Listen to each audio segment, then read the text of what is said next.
Here is my review of the Harfington folding straight ruler.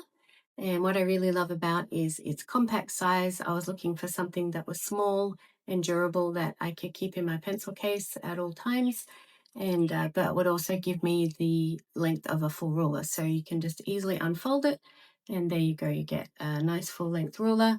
It's nice and flat when it unfolds, so you get a really nice straight line, and you can also fold it into different angles if you want to get a 90-degree angle, if you're trying to draw that. And then if you just need a small line, you can just keep it small like this.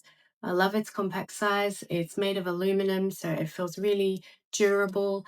It comes in a really nice wide variety of colors. I really liked this one. And what I love is that it just fits straight into my small pencil case. So I always have it with me like that.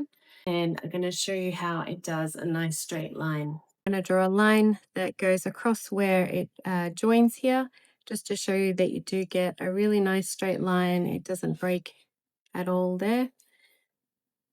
And you can do a angled line if you want to. And then, of course, you can just have it as the small size ruler. It has metric and imperial measurements on it, and I highly recommend it.